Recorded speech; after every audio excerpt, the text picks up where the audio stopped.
and he started practicing Qigong as a method to alleviate chronic fatigue and burnout, and he's been now using it as a clinical method for his patients in all forms of healing, and he teaches the Qi Life method through his Qi Life Academy, his online school that he has been developing over the last year, and his overall mission is to put a healer in every home by using the healing practice of Qigong. Welcome, Anthony Monteith. Anthony Monteith! John.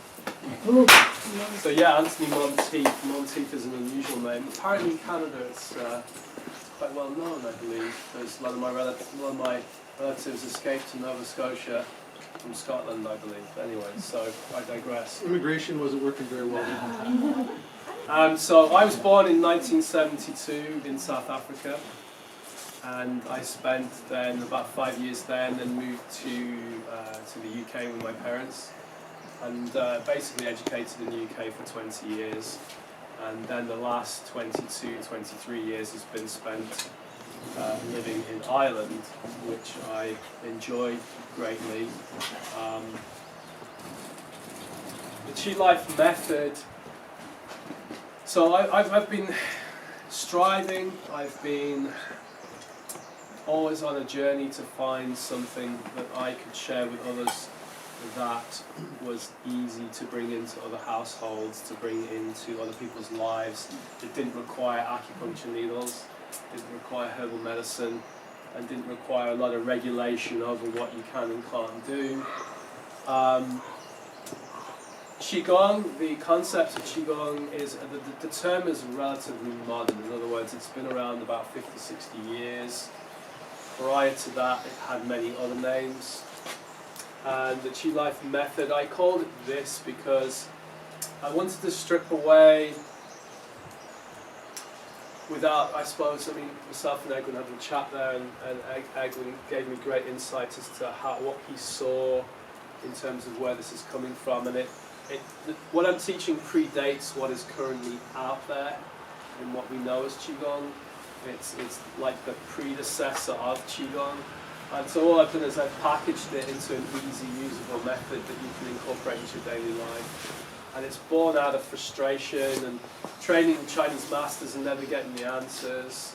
No disrespect to them, but there's a cultural appropriation that has to be accepted. And I've actually the last few weeks been struggling with a health challenge, and I have been practicing regularly. So I'm living proof that if you get out of bed and you do a little bit, you can get yourself well a lot quicker. It's an intervention, it's a method, it's not a be-all and a catch-all. It's one aspect of the many types of self-healing. The method, I've broken it down to five easy steps, and there are basic steps and advanced steps. Qi is considered, I think currently in Chinese it has like 400 definitions. The word Qi can mean many things. But for me, I'm thinking about the energy of life. So Qi being energy of life. I use the word Qi because the word Qi encompasses a lot more than just Chinese medicine. Okay? It's an awareness of life force. So I always begin with the basics, which is working with the structure first. Structure governs function. Okay, structure governs function.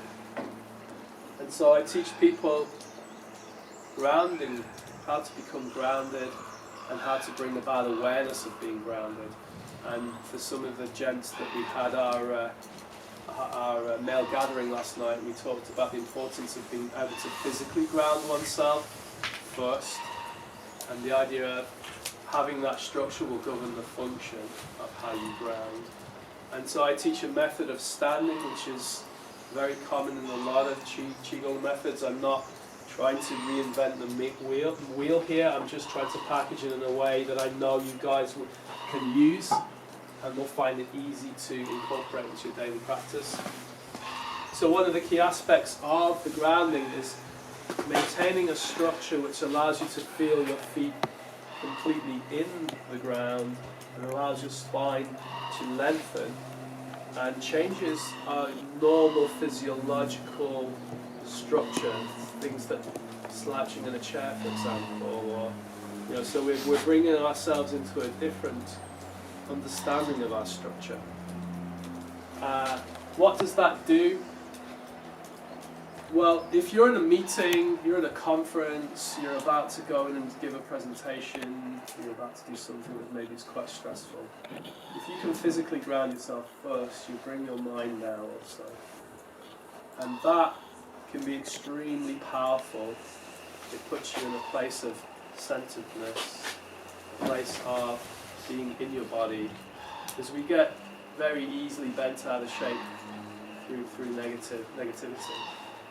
And I'm going to demonstrate that shortly. I'm not using that's okay.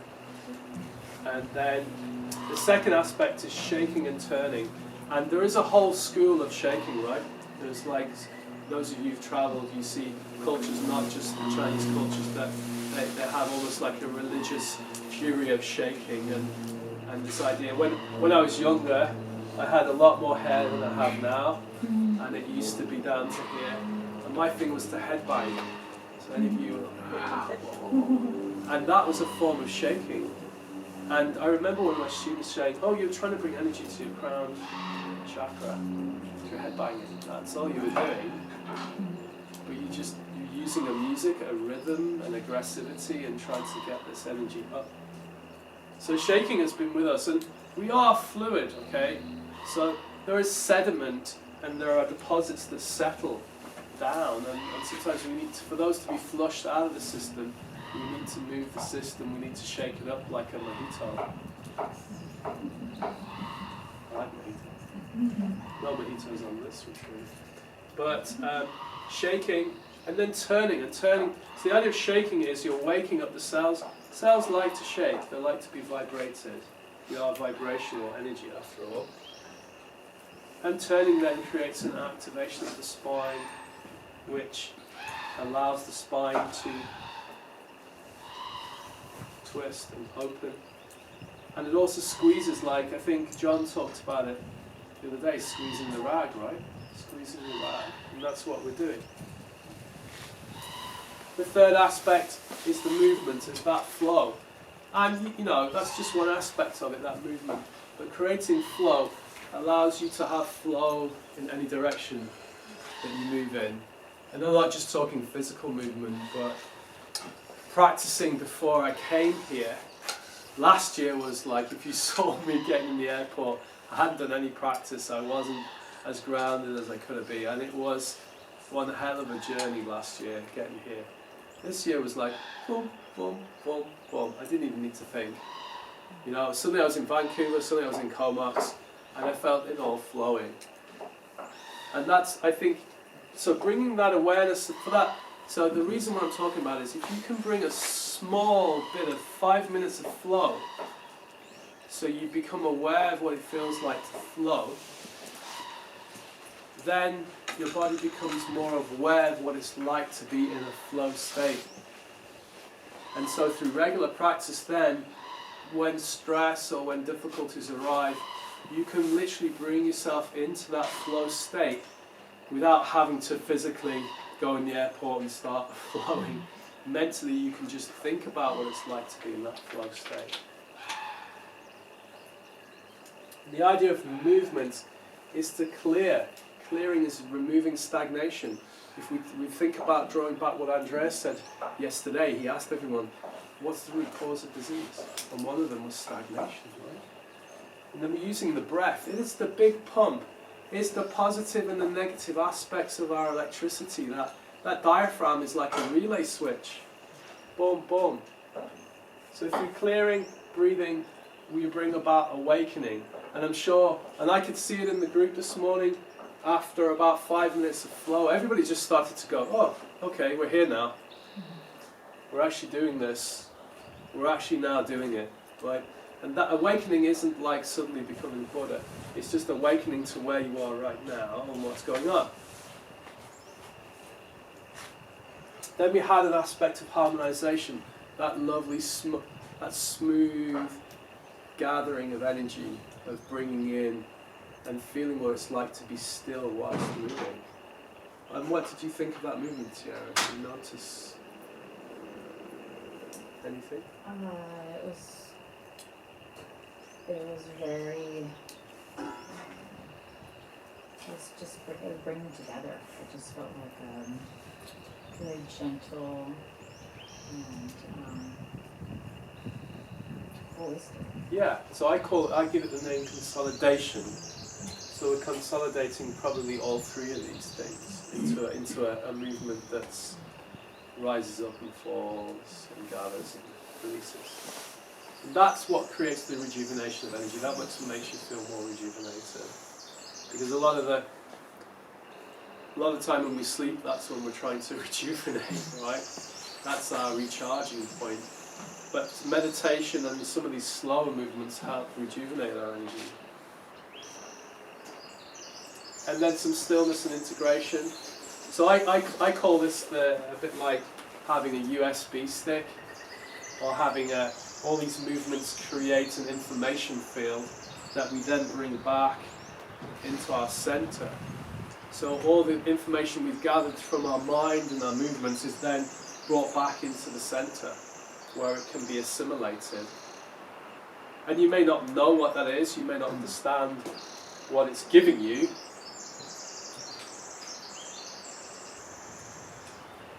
And so this practice in total can be anything from 8 minutes to 28 minutes, okay?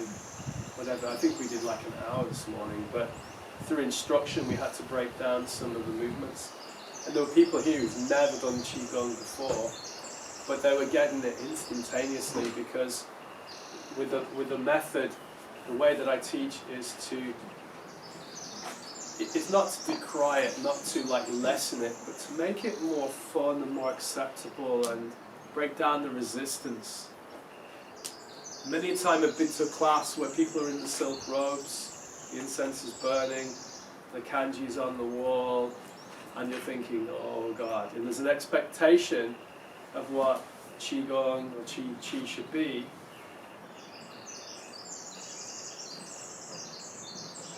And my story is an interesting one in that, excuse me, about, what are we now, about maybe over 10 years ago, I came home one day from the clinic and I looked washed out. I was grey, my face looked grey. And I looked almost waxy, you know. Have you ever seen a dead body, like in a wake? It was that kind of waxiness, right? I live in Ireland, we have wakes, like you stand there and you worship the body for like 24 hours, okay?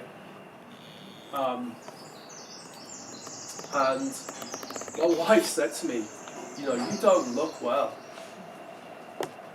You know, you're not taking care of yourself. You know what she said, and she doesn't practice any of this, she said, you're not grounding yourself. You know, she saw that in me. 10 years previously I had been. I had a lot of skills and gifts that I was using and that was given to me. But I allowed my ego to take over, and like, I'm the big cheese. And, you know, I'm killing it. People love me. Ooh, come and get the big healer vibe. And then that was the big dirty spank that I got for being, you know, trying to be something I'm not. And so what I used to do walking home is I'd cross over this grassy area where I lived, this beautiful sort of mound of grass, and I'd take off my shoes and go, okay, clear me of all the evil energy these clients are bringing into my clinic. And it wasn't working, right? Because there was an expectation of something else to do it for me. I wasn't owning it. And I increasingly got quite sick, to the point where my wife took me away to her mother's house. She lives in the countryside in a little well, we don't really have mountains and islands, but it would be called a mountainous area. And I lay in the bed and didn't move for like 4 days. And I felt very dizzy and nauseous, and my head felt very compressed. It was like a band around my head. And I was experiencing things that I'd never felt before in my life. The only thing that made me feel well was being by the sea. As soon as I was by the sea and standing by the sea, I felt a lot clearer. So the sea was pretty much clearing me. When I then decided I had enough energy to travel to China, I went to China, and serendipitously, I met a German chap who was working over there. He had good English, he had brilliant Chinese, and he asked all about what I was doing there. And I was with students that I bring regularly, and he said, "Would you like to meet a Qigong master?" I was like, "Oh yeah, let's go." And we went to his apartment. We had to sneak in there because this guy doesn't teach many people anymore. And we trained with him for a few days. And one of the key things he said to me was, you have it, Anthony. You have everything you need. You just need to bring it home and work with it. And so the underlying method, he said, is I cannot show you the gifts and the knowledge and the amazing things that I can do, and you necessarily learn anything from that. The secrets of this are hidden on the inside. So that what he means is you need to work with it. So for those of you who did some of this morning, I have actually some free videos which I'll throw out to everyone who's interested, and you can. Most of these methods are there. Again, I just made it a simple little easy system.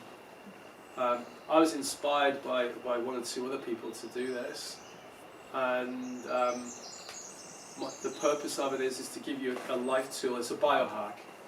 It's a life tool. You can bring it anywhere.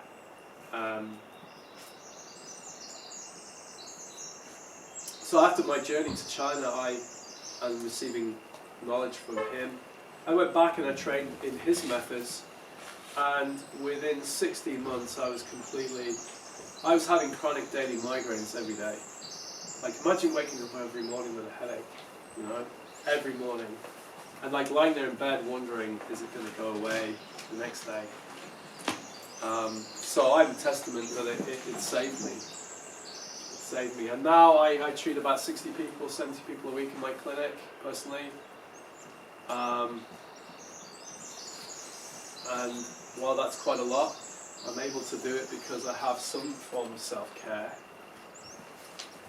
Ideally, what I'd like to do is ask you guys for your help in sharing this, because I'm on a mission now to try to travel, teach and share this method through social media, through online, through books, whatever it takes. And this is just maybe, you're probably on 1 Chi Life Method 1.0. I don't know where it's going to go, but I'm on this journey now, so it's thanks to the WellCare group, the Radiant group. There's a lot of people who've supported me. A lot of people have had to put up with my craziness, and I invite you to join me again if you wish, one-on-one, conversations, talks. If you want to do some personal practice with me, just let me know. So that's me. Thank you for listening. Have a fantastic day. Get some personal time for yourselves. Get some rest. For those of you who trained with me this morning, let me know. Give me feedback. Anything that could be improved. Or yes, sir. What would be your best resource for people looking to share Qigong with others? A book or an author or a website?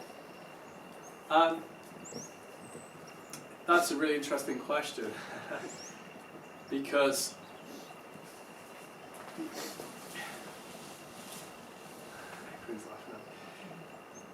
the first time I really went hardcore into Qigong, and it wasn't with the Chinese teachers, because I never got the hardcore from them. It was always with Western teachers, because we're just more, we're actually embracing it, and we're running with it, and we're not trying to turn it into a business, you know. I never forget, he sat down, and I was in a group, and I was like, I'm here to learn medical Qigong. I'm going to be a medical Qigong doctor. I'm going to heal people on the bed, sure. And he said,